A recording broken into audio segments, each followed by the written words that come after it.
আজ তোমাদের কাছে একটা ভিন্ন ধরনের রেসিপি নিয়ে হাজির হলাম। ভেটকি মাছের কাটা চচ্চড়ি হয়তো অনেকেই খেয়েছো, কিন্তু আমি কিন্তু এটা প্রথমবার রান্না করেছি আর প্রথমবারই খেলাম। তাহলে আসো দেখে নাও এই রেসিপিটা আমি কিভাবে বানালাম। প্রথমে ভেটকি মাছের কিছু কাটা ছিল, সেই কাটাটাকে নুন হলুদ মাখিয়ে গরম তেলের মধ্যে ভালো করে ভেজে নিয়েছি। এদিকে আমি একটা মশলা বানিয়ে নিয়েছি, আদা রসুন কাঁচা লঙ্কা টমেটো দিয়ে একটা মশলা রেডি করে নিয়েছি। এদিকে দেখো ভেটকি মাছগুলোকে আমি বেশ লাল লাল করেই ভেজে নিচ্ছি। এটার মধ্যে কিন্তু কাটাও আছে, সঙ্গে কিন্তু একটু মাছও আছে।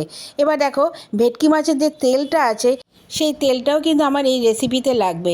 যদি তোমাদের না থাকে তাহলে শুধু তোমরা কাটা দিয়েই মাছটা রান্না করতে পারো। আমার কাছে যেহেতু তেলটা ছিল তাই আমি তেলটা দেওয়াতে এই মাছের টেস্টটা কিন্তু আরও বেড়ে গেছে।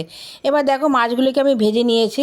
এবার ওই তেলের মধ্যে জিরে তেজপাতা আর বেশ খানিকটা কুচনো পেঁয়াজ আমি দিয়ে দিয়েছি। প্রায় দুটো বড় সাইজের পেঁয়াজই আমি কুচিয়ে রেখেছিলাম।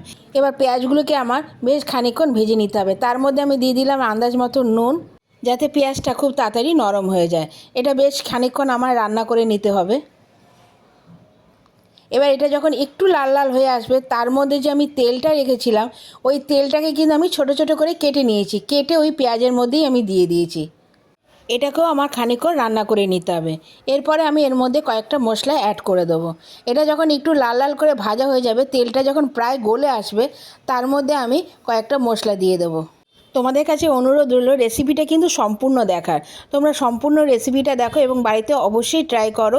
এটা কিন্তু খেতে দারুণ হয়েছিল। একটু ভাজার পর আমি দিয়ে দিলাম হলুদ গুঁড়ো, জিরে গুঁড়ো আর ধনে গুঁড়ো। আর যে পেস্টটা আমি বানিয়ে রেখেছিলাম আদা কাঁচা লঙ্কা টমেটোর, সেটাও আমি দিয়ে দিলাম। তারপরে দিয়ে দিলাম রেড চিলি পাউডার। বেশ এ কটা মশলাকে আমি কিন্তু বেশ খানিকক্ষণ ভালোভাবে কষিয়ে নেব। তেলটা কিন্তু অলরেডি ছেড়েই আসছে। এই রেসিপিটা খেতে যে এত ভালো লাগে এটা আমার আগে জানা ছিল না, কারণ আমি আগে কোনো দিন এই রেসিপিটা রান্নাও করিনি। এটা কিন্তু খেতে খুবই দারুণ হয়েছিল। তোমরা অবশ্যই বাড়িতে ট্রাই করো। পরিমাণ মতন জল দিয়ে ভেজে রাখা মাছগুলো আমি দিয়ে দেবো, মানে কাটাগুলো আমি এর মধ্যে দিয়ে দিয়েছি। মিনিট 15-এর জন্য এটা আমার রান্না করে নিতে হবে। একটু মাখা মাখা হবে, খুব একটা ঝোল কিন্তু এটা হবে না। আমার রেসিপিটা যদি তোমাদের ভালো লাগে অবশ্যই কিন্তু আমাকে কমেন্টস করে জানিও। আমি কিন্তু তোমাদের কমেন্টসের অপেক্ষায় থাকি, আর তোমাদের কমেন্টস পেলে কিন্তু আমার বেশ ভালোই লাগে। দেখো এটা কিন্তু প্রায় হয়ে এসছে।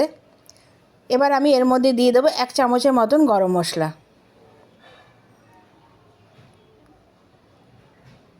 আমার রেসিপিটা কিন্তু সম্পূর্ণ কমপ্লিট। আমার রেসিপিটা ভালো লাগলে অবশ্যই একটা লাইক কমেন্টস আর এটা বন্ধুদের সাথে শেয়ার করে দিও। আর আমার চ্যানেলটা কিন্তু অবশ্যই সাবস্ক্রাইব করে দিও। নামানোর আগে আমি দিয়ে দিয়েছি খানিকটা কুচনো ধনেপাতা। এটা দেখতে যেমন লোভনীয় হয়েছে, খেতেও কিন্তু দারুণ হয়েছে। তোমরা আমার পাশে থেকো, আমাকে সাপোর্ট করো।